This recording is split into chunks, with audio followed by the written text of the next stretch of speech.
voluntarily or by karma? Voluntarily. Okay, and Buddhists say that chanting sutras and mantras can eliminate negative karma in the past and present lives. Is this true, and why? All right. First of all, before we answer that question, we can perceive that many questions having to do with this subject of karma may have been formulated by people before they were able to hear the monologue that we have delivered. Therefore, many of these questions about karma may still be coming from an old-fashioned definition of what karma is.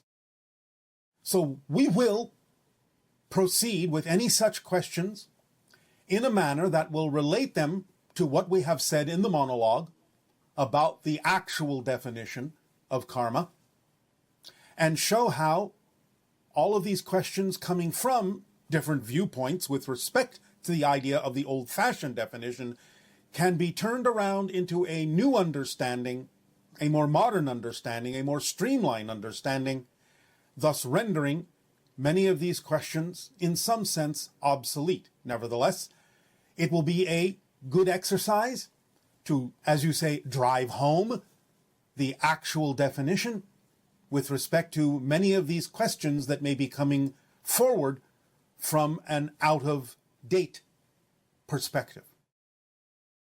The idea, again, of karma is that it does not accumulate. It does not come from other lives. Now, yes, there is such a thing as consequence of choice. Yes, what you put out is what you get back. But as we have said, karma, in its original intended form, simply means action. And therefore, as everything exists simultaneously, it is possible for someone to decide to connect to another simultaneous existence that you would call a past life, even though it exists at the same time as the present one. And they may decide to choose to make a connection to certain experiences in those other people's lives and make them relevant for the theme that a person may be exploring in this life. And in that context, you can say, well, the idea of what choices were made and what was accumulated in terms of consequence to those choices may come from another life, but it isn't the idea of something that happens automatically. It is something that is chosen for the theme of this particular life, connecting energetically to the themes of another simultaneous life. It isn't an automatic thing that accumulates and goes from one lifetime to another, since that other person in that other life isn't you. Now, we can talk about the idea that from the oversoul level, the oversoul can say, well, that is my life, and that is my life, and that is my life. And from that level, there is a kind of a continuity. But we will talk about the oversoul in another transmission. The idea, in terms of answering the question right now at hand, is that no, it doesn't automatically come from another life. And therefore, it is something that, again, to remind you all, is simply a choice that is made to recognize that someone may be out of balance in this life.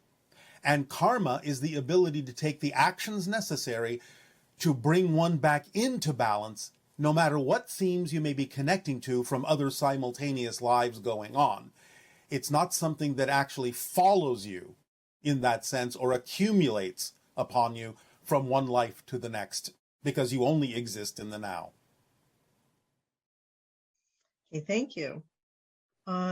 Did Yeshua ever speak to the idea of karma? Yes. Do unto others as you would have them do unto you. Again, the choice being made to stay in an aligned, balanced state, in alignment with all that is. And should you find yourself getting out of alignment with that, again, remembering that to be of service and to treat others as you would be treated is the actions to be taken with regard to balancing oneself, bringing oneself back into alignment, and thus utilizing the originally intended meaning of karma. Okay, and if you help kill chickens and ducks by helping your family catch them and kill them, will you also have karma? This person is saying that they had to do that when they were a child and it was a very bad experience for them. And now they're afraid they have negative karma from the death of those animals. Again, if it is something you can choose now to understand was representative of being out of alignment, even if you were made to do it by your family at that time, it is more the idea of the consequential energy of their choices that they will experience rather than you experiencing it because it was done against your will. So the idea is to simply recognize that it is something you no longer prefer to do and take the actions necessary in your life so that they do not happen that way again. And that will be balancing the idea of the energy and using karma in its more modern format of taking the actions to bring yourself into balance. Do not worry. Do not judge yourself in that sense. You will find that by simply moving forward in your life at this time in the way that you would prefer to, everything will be brought back into balance. And if a person sacrifices 100,000 people to save 1 billion people, will this person have positive or negative karma? Again, the idea is to ask oneself why it was necessary to sacrifice those people in the first place. Were you out of balance in bringing yourself into a situation like that, in attracting such a circumstance? And if you were out of balance in doing that, then take the actions necessary to cease doing things like that bring you into those kinds of circumstances and situations, so you will not have to make decisions like that in the future. Thus, then again, taking the actions that bring you back into balance and utilizing the concept of karma in its more modern terminology and its more modern definition. So in that sense, there's not any real answer. If we saw something happening that would involve stopping the person that's doing the negative act. Again, you must remember that there are no accidents, and therefore attracting something into your life that would cause you to have a different choice, that would give you the opportunity to make different choices. In other words, give them the opportunity to stop doing negative things and choose more positive ones. Then you have to take into account also the idea that that person is in your life not by accident, and therefore is part of your ability to attract what you need to use karma to rebalance yourself.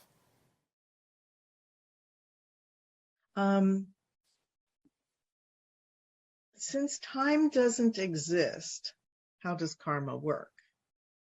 Well, as we have said, first of all, everything happens in the now. And the idea of utilizing the correct definition of karma is that you take actions in the now that are representative of rebalancing yourself if you feel you are out of balance. And it isn't that the idea of time or the experience of time doesn't exist.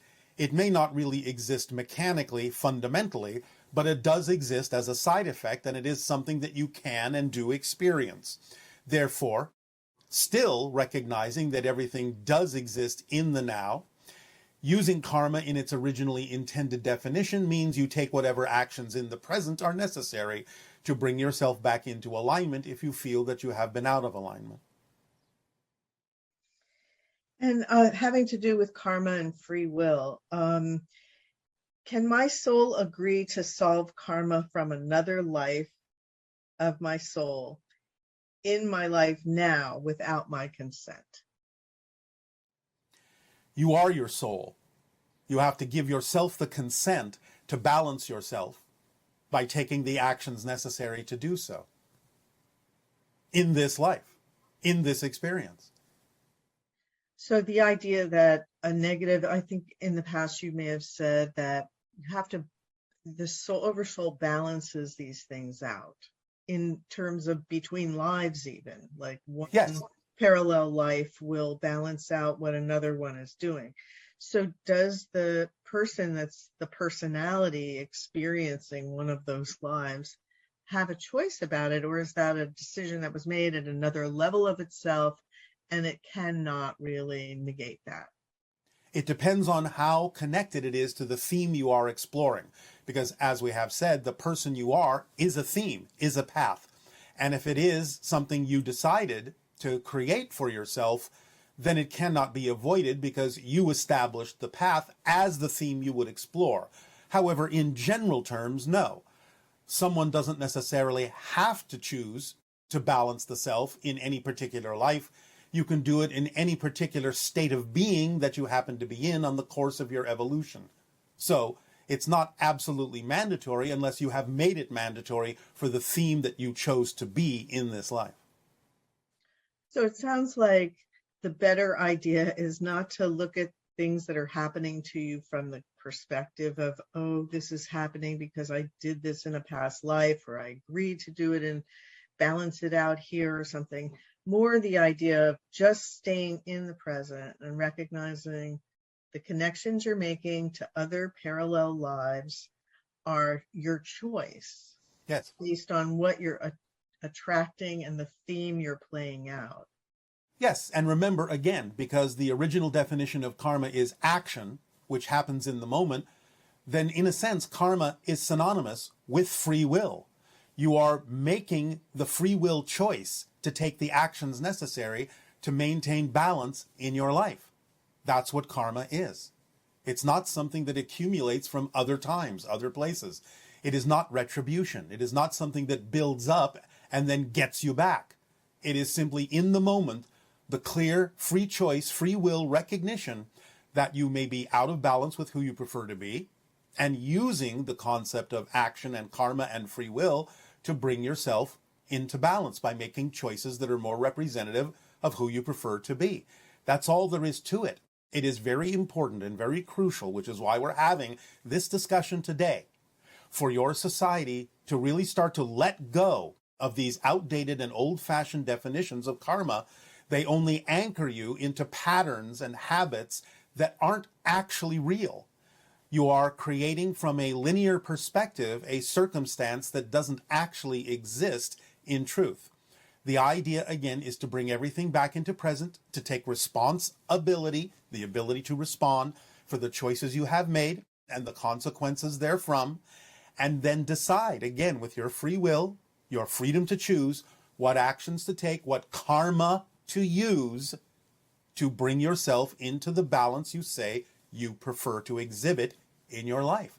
This requires you to truly let go of these old-fashioned definitions and really pay attention to the new definition we are offering you as a suggestion so that you can be free to make the choices that are true for you and live in the present and take responsibility. And again, this doesn't mean it erases the idea that there are consequences for your choices. Of course, there are. Again, what you put out is what you get back. But this doesn't have anything to do with what karma actually is. Karma, again, is simply the ability to take the actions necessary to bring yourself into balance if you believe you are out of balance. That's it. Free yourselves from the outdated definitions that anchor you to the concept of repeating patterns and the idea that you have to accumulate things and somehow discharge them in that way. The minute you choose to balance yourself, then you have used karma appropriately and nothing else accumulates until you're out of balance. And again, you can balance yourself in that moment, in the present. That's karma. And that's it. And so the idea that if a person has been telling themselves a story about, oh, I did this in a past life or whatever, and a circumstance comes up that again triggers the idea of the story you were telling yourself before about why you have this certain emotional or physical reaction to something. Yes, the closest analogy, as we said, is that someone may choose to connect to someone else's life that is experiencing certain things that they believe might be appropriate or germane for them to explore in the theme they chose for this life. But it's not something that you did that is coming from that life in the sense that you are building up an accumulation of something that has to be discharged as a judgment against you. It's not coming from outside. The idea is that you may connect to that life having a certain experience because you believe that it will help you explore the theme that gives you the opportunity to continue to take the actions that bring yourself into balance relative to that theme you're connecting to. But you didn't do it because that's not your life. You're just using that life for your own purposes to help you balance in this one.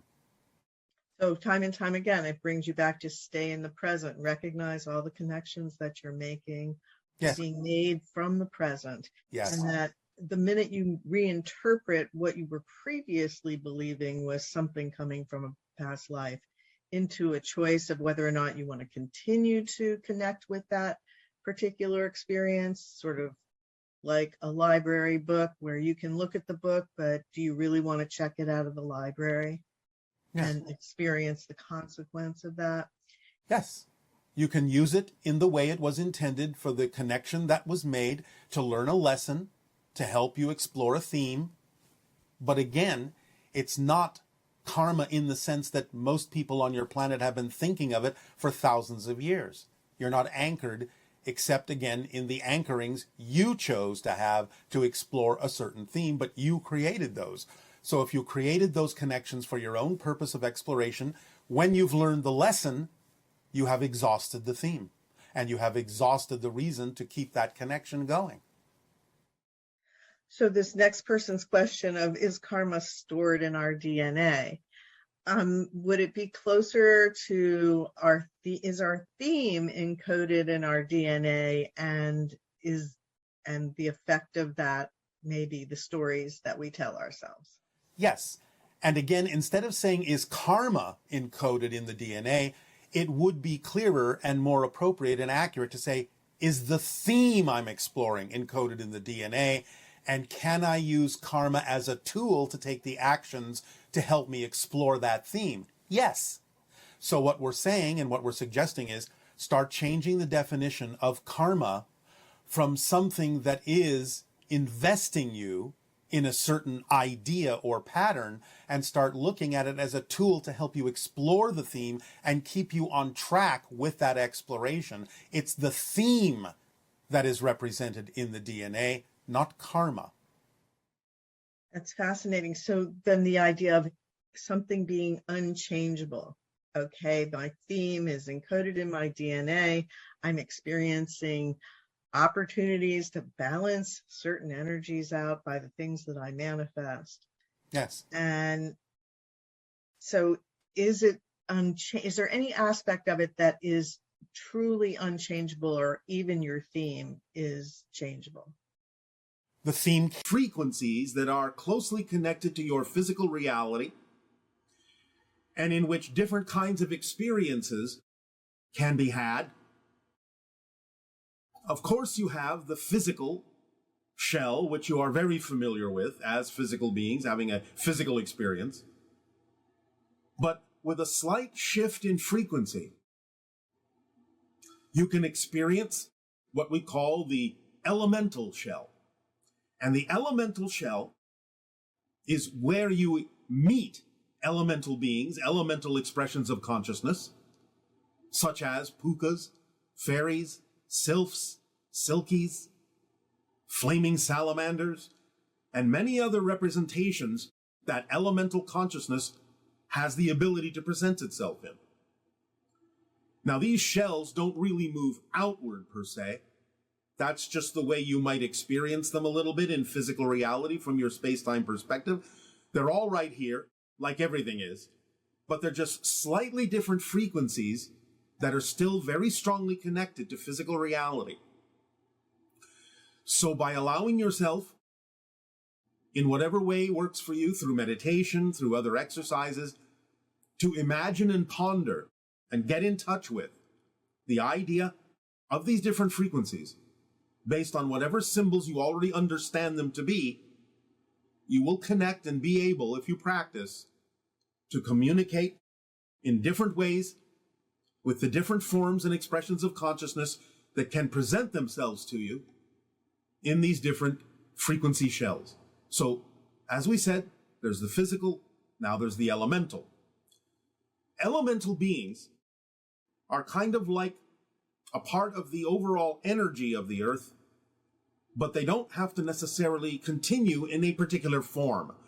They're much more flexible, much more malleable in how they present themselves. They can present themselves as very solidly physical, but it's more like they're on a level that's akin to the idea of moldable clay, where they can go back into the energy and disappear, become non-physical, or at least quasi-physical, in a way that you cannot perceive them. And then they can crystallize themselves in some physical form, and that's why they can also be shapeshifters, taking many different forms.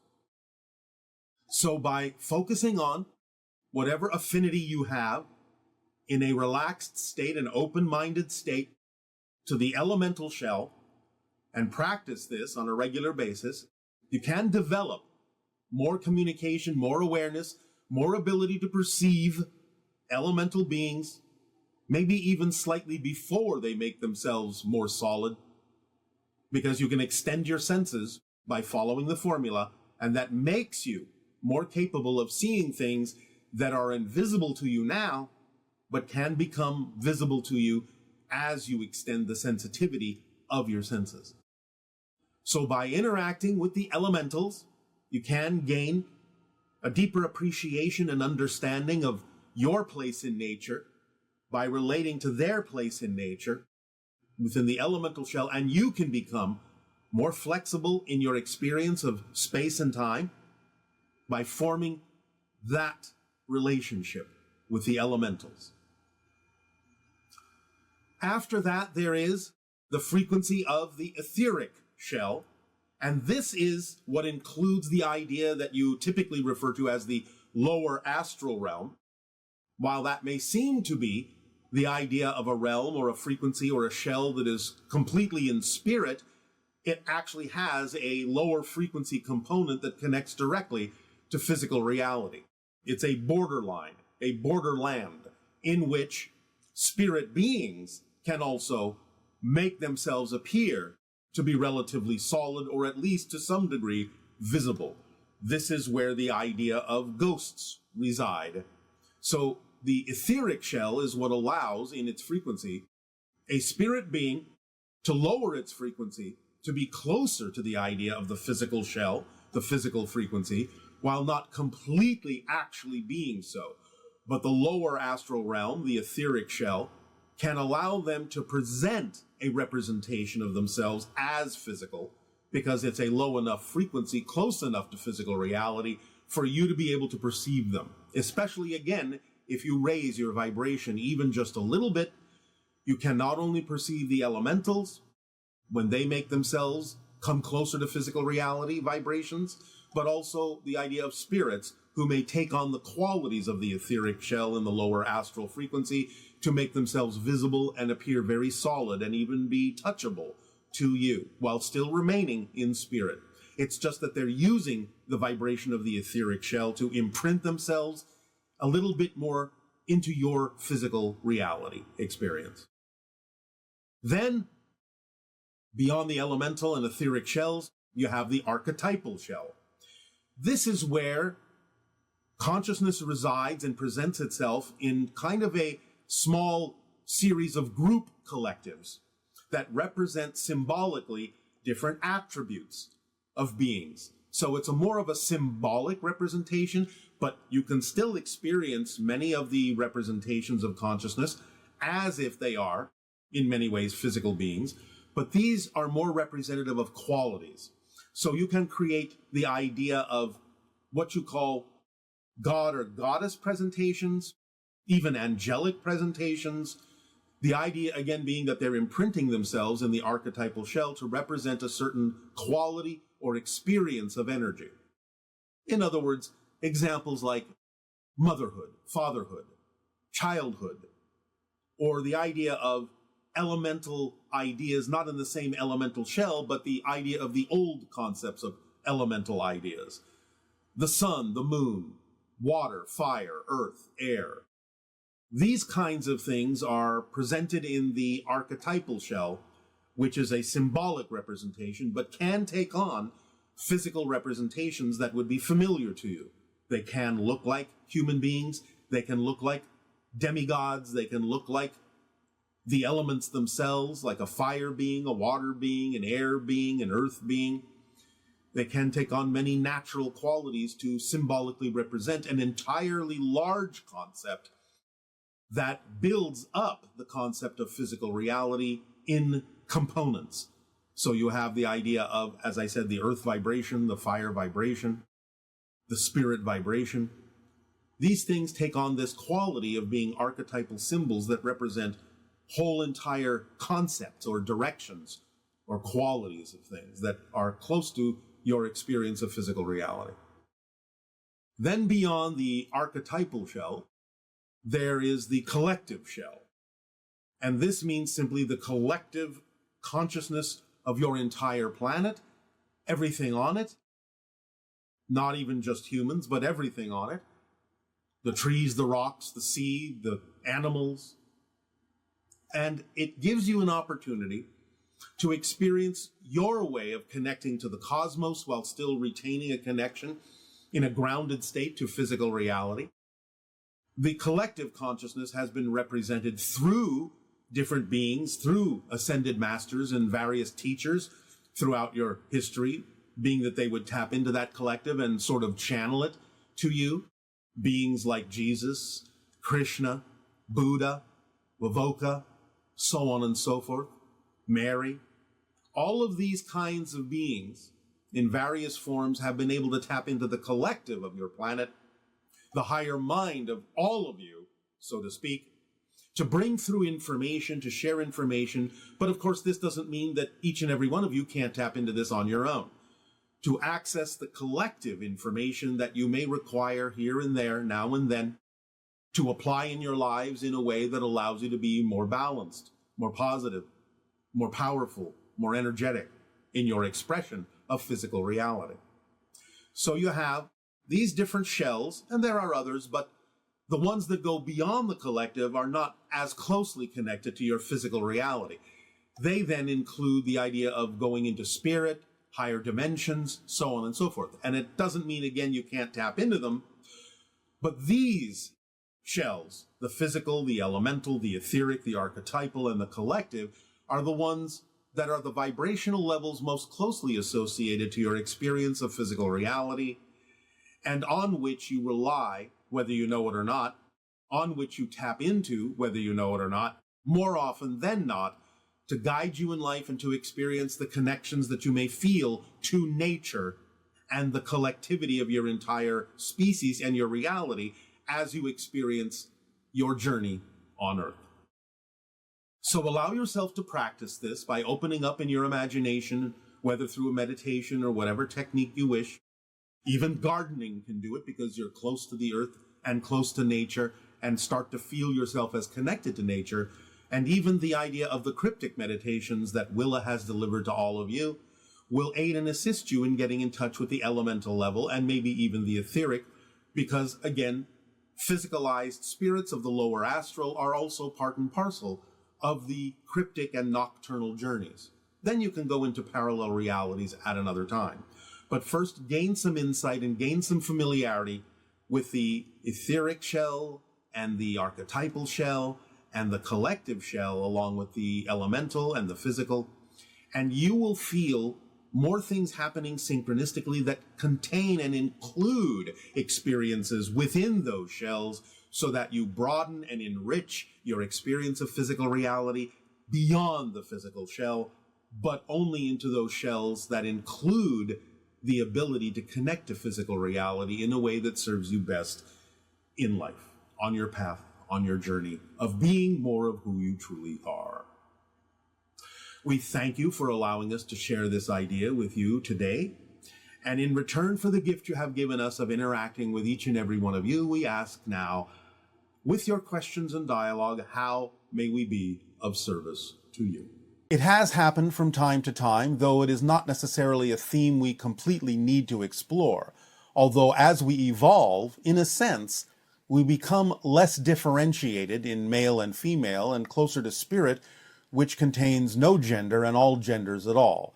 So in that sense, you may say that many of us are now what you might refer to as androgynous, neither male nor female exactly, but not exactly the same expression of transgender that you are exploring on Earth. Okay, that's amazing. That's great news for me. Oh, I wanted to ask you if, okay, so my name is Linnea, yes. and it's a plant name, Yes. and it is considered a pretty feminine name. I am in the process of transitioning, but I really like my name. Yes. Because it's a plant name, and I work with plants, and I know Willa Hillerkissing talks about having plant names in the future, and that really resonates with me. Yes. So I was wondering if there is a name that comes through you to me that would make sense for me after I transition medically. Into, A male. well, if you wish to retain traditional suffixes on your planet, you could call yourself Linneo. Okay, that's interesting. I didn't think about that.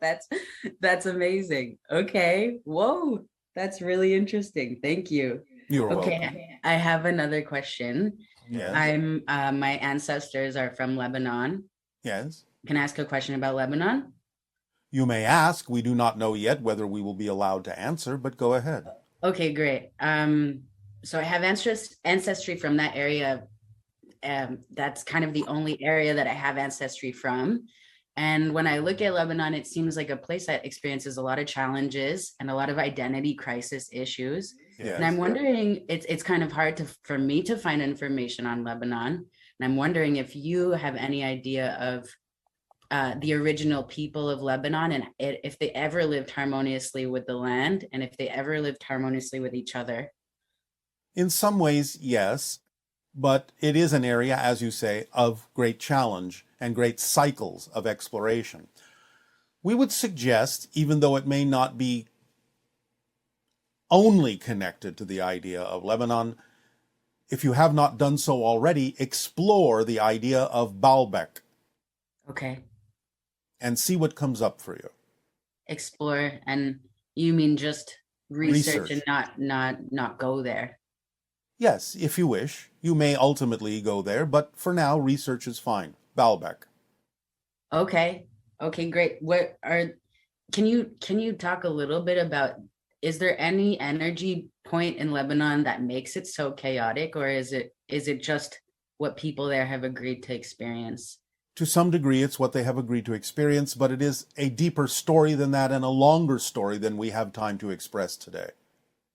Well, will we get to know sometime in my lifetime what the story there is? It just seems Potentially, yes. You have talked about how on first contact we would get a complete history of our planet. That will be contained within it, yes. Amazing. Do I have time for one more question? Well, that was a question. I guess you did. Okay. I have a question you've probably answered a whole bunch of times already, but always the first time, every time. Okay, interesting. What are some actual practices on how to stop caring about what people think? Because just identifying it to me doesn't stop those reoccurring patterns and those reoccurring thoughts. It's something I've been working on my whole life. So I'm wondering, yeah. Well, this goes down once again to the motivational mechanism we have talked about. The idea that you believe these things to be truer than the alternative, yourself. So the question is, since you only believe things you believe serve you, the alternative must be scarier or believed to be worse than what you're already willing to believe about yourself to be true. So when people say things and you care about what they're saying in the negative sense, there is a portion of you in your belief system that agrees with them or is afraid that it might be true. You need to get in touch with how it serves you to hold on to that assessment of yourself, why you would align yourself with something that you don't prefer to be true about yourself, and examine why you're holding on to it. Usually it has to do with issues of lack of self-worth, or the idea that the alternative belief, the one that you know would be more positive, is somehow something you believe would actually cause something worse to happen than simply staying where you are. Does that make sense?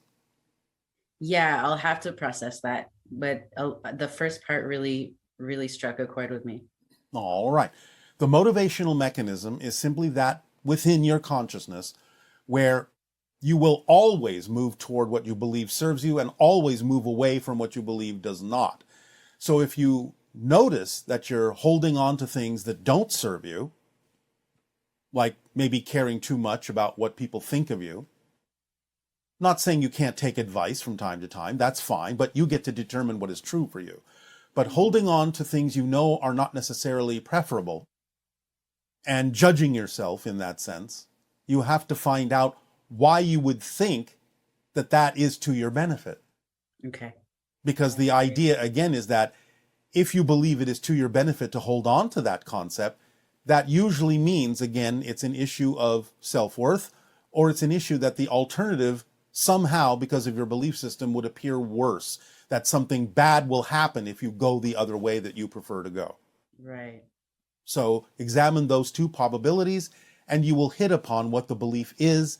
And as soon as you really look around and compare yourself to others in the world who may be living in the way you prefer to, you will realize that you actually do have a choice, and that to hold on to something you don't prefer makes no sense. And as soon as it truly makes no sense, it'll be gone, because you don't hold on to things that don't make sense. So you have a belief that's making the idea make sense. You have to find that belief and let it go. That's great. Thank you so much. You are so welcome. One more question about, there's a lot of predictions that 2023 will be a year of famine, which doesn't sound right to me. For some, it's true. For some, it's true? Yes, but not for all. Mm-hmm. Again, this is the splitting prism when you are starting to diversify into different threads, different realities, different versions of Earth. So for some, but again, remember, there's no such thing as a prediction of the future. The energy that is created in the prediction is the sensing of what's in the present that has a high degree of probability, unless hearing the prediction makes you change it. How likely is it to switch, to change that probability for myself? As likely as you believe it to be. So again, examine your beliefs. Why wouldn't it be likely? Why wouldn't it be probable for you to go in a different direction? Right. Remember, so fear attracts. Yeah. So ask yourself, why are you concerned about this? What are your belief systems telling you that you would bring this up as a question? Yeah. How much stock are you putting in that idea? And why? And you will have your answer. I don't fear it for myself. I fear it for other people. Yes, but they have their own path too. Yeah. Okay. So while you can do whatever you can to help, yeah, and perhaps stave off the idea of starvation or famine for others, yeah, all you can do is do what you can. People have their own paths. You're not living their lives. They may have chosen this for their own reasons. That's true. And what you have to share with them and how you can help may affect them somewhere down the line if it doesn't do so right away. But that's all you can do. What they choose to do with what you choose to help them with is none of your business. Okay. That's great. Thank you. Be helpful, but be respectful of their own path as well if you seem like you're not able to really do something for them. They're making their own choices too. Thank you. You've answered all of my questions. I appreciate that. It is our deep appreciation to you for the interaction. Aveo. Aveo. Hello, Bashar. This is Meerte from the Netherlands, and I have some experiences I would like to ask you about. So, somewhere in my 20s, I was sitting on the couch. I was watching our cat jumping through the living room, and all of a sudden, I felt like I caught a glimpse of his perspective. So I was closer to the floor, I was facing in a different direction, but especially the air around me, like usually I just ignore space and look at the objects in it. But now it was like the air was very active and like sparkly and very alive. Like a few years later, I was babysitting a little kid, and I was sitting at the table, and she was standing to my right. And all of a sudden I could see the table on eye level, and I saw my own figure to the left. And especially my senses were very active, like less focus on my thoughts and more on my senses. And then a few years later, again, I was helping a friend who was making a YouTube video. So I was filming her and holding the camera and listening to her story. And then all of a sudden I could see myself holding the camera in front of me. So it felt like switching places, but more than switching places, it was like their perspective was added to mine for a while. Just for a few seconds, because I would be very surprised. And I think the surprise in itself just kind of like moved me back to my own perspective. But I was wondering, can you tell me a little bit about what happens in a situation like that? How would you describe something like that? And also, how could we, what could we do to actively develop a skill like that to maybe purposefully switch places or add perspectives for a moment? Thank you so much. Well, there are many ways that you might learn to do that more intentionally, but for right now, they are simply signposts for you to get used to the idea that you are loosely connected to physical reality, and thus slipping back into the idea of your spirit perspective, which sees all things as connected, which sees all perspectives from every point of view.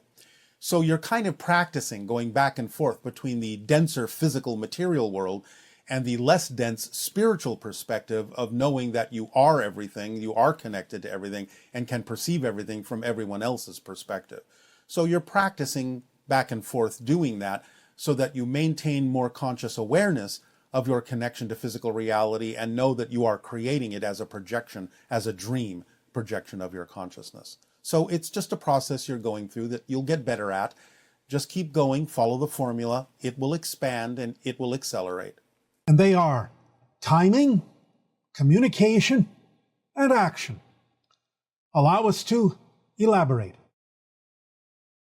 This information is not only for the purpose of strengthening connections between each and every one of you as humans upon the earth, but also between the humans of earth and the hybrid beings that will eventually come to live among you. Because there are certain kinds of vibrational frequencies, certain states of being, certain energies that are very important for establishing strong connections between the hybrids when they eventually come to live among you upon the earth.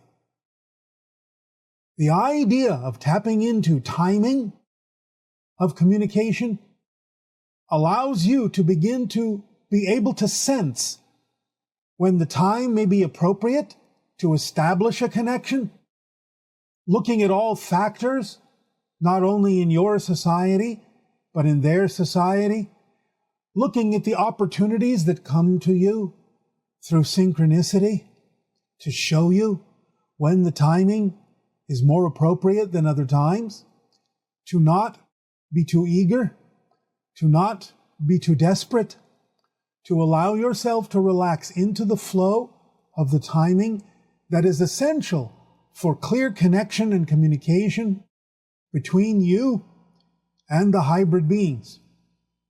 And again, this is something that you can begin to hone your senses on with respect to connections between each other, is to never be too ready to push an idea, an agenda, an idea of information to one another, but to allow synchronicity to show you when it has automatically set up the most appropriate and best possible timing in which information can be exchanged when all parties involved in that communication are receptive and open and willing to ponder and absorb and consider the information being shared that is representative of the excitement and passions of each individual involved in the cross communication. So being more sensitive to the timing of a communication will be essential not only for your own future on earth in terms of the communications that you may feel are necessary to share with one another to propel you forward in a positive direction, the sharing of knowledge, the suggestions of different pathways that you may take without the insistence or expectation that they must be listened to. Synchronicity will provide the perfect timing for this, and you will be able to sense it more and more if you relax into the way things naturally and automatically unfold in your society. The second part, the communication itself, the willingness to reach out, to share, to offer suggestions, alternatives, points of view. The idea of paths that others might take but again, upon which you have no insistence that they must take, communication of essential and vital information that deals with connection, expansion, positivity, creativity, and unconditional love will be of primary importance when synchronicity has shown you what the timing is for such exchange. Then the willingness to communicate, to share perspectives, to see from each other's points of view will be of critical value in moving forward in your reality to build and shift and navigate yourselves toward a more positive version of Earth. Gathering the information you believe might be essential to share, the perspectives that you believe will be the most beneficial in being of service to one another, and in that communication, the asking of questions of how the other side of the communication might deem necessary information to be given to them, might ask for certain things to be shared, might suggest certain things for you to ponder. So it is the telling and the asking in the communication, as you say in your ancient language, the getting to know you, getting to know each other aspect of communication, really digging down and understanding that everyone has a valid point of view based on where they are coming from, and that the communication must not have any hidden agendas or any kind of desperation or need to force someone to see the point of view that you are espousing, but simply being offered in service as a suggestion for all to consider, to see if it is part and parcel and in alignment and in harmony with their path, their chosen path, and to implement and apply it where appropriate in their own estimation. So the synchronous timing of delivering the information, the back and forth getting to know you of the communication, and truly investigating the perspectives of each and what they bring into the communication to get to know them much more deeply, to allow them to know you much more deeply, to create and forge common ground so you can move together in harmony, move upward and expand and move forward in harmony together and build a more positive reality by shifting to the version of Earth that would support all of the dialogue and all of the suggestions and ideas and creativity and love that would come out, that would spill out of that equal communication, equal interest, equal curiosity, equal inventiveness, equal creativity, and equal love. And then, finally, the third principle of action. As we have often said, physical realities, language is the language of action, the language of doing. Words are not enough. Communication is fine, as we have just outlined. But the activity of following through, of doing what you say you will do, of supporting the whole in a variety of ways through the actions that you participate in, that boost and form the forward momentum, that demonstrate your willingness to commit to the ideas you have shared and the automatic timing of synchronicity. The actions you can take in your imagination, physicalize them to the best you can. Don't leave them in your imagination. Show each other and show the hybrid beings that you are willing to commit through physical action to what it is you have discussed, to be able to forge and build a different world, a world that is truly physically representative of what you have all shared in your communication. The willingness to participate, the willingness to be the reality that you say that you prefer to experience, to be the change you wish to see in your world, as you often say. Through those actions, through that commitment, through the willingness to demonstrate physically what you have talked about, then each other and the hybrids will know that you are serious, that you are committed, that this truly is representative of your passion, that it is truly representative of who you are and your core vibration. And so together, with the application of synchronous timing, the willingness of pure exchange and curiosity in your communication to get to know one another, and the willingness to take the actions to back up what you have said, to demonstrate physically by showing that you support what it is you have discussed, will navigate you strongly in the direction, vibrationally, of more connection and expansion with each other, and more connection and expansion with the hybrids when they come to live among you in the near future, in the years ahead. So we thank you for allowing us to share this particular approach to the idea of forming the behaviors of connection and expansion to one another and to those with whom you will be interacting should you continue on this vibrational course. We thank you for this opportunity, and in return for the gift you have given us of interacting with you, we ask you now, in what way may we be of service to you? Please begin with your questions and dialogues if you wish.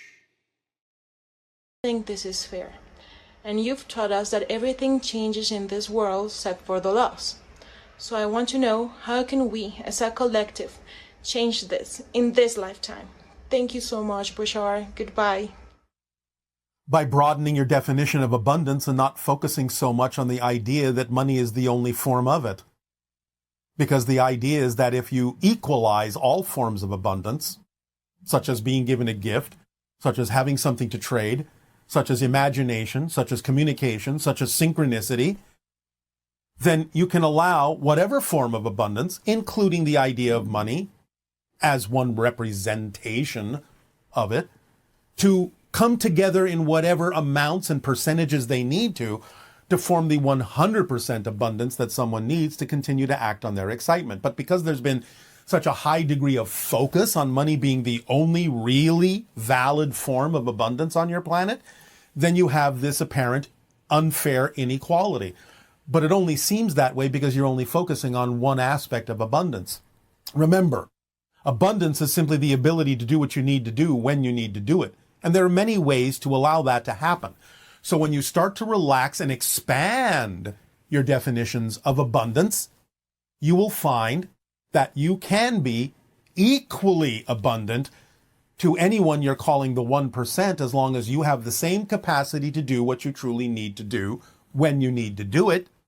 It doesn't matter what style of abundance you're using, you're still abundant, equally so. So it will balance out, and people who have more money will realize they don't need as much to do what they need to do, and then it will spread out a little bit more evenly among the population, because everyone will be happy to use whatever form of abundance is necessary at any given moment, and the different forms will equalize themselves throughout the society.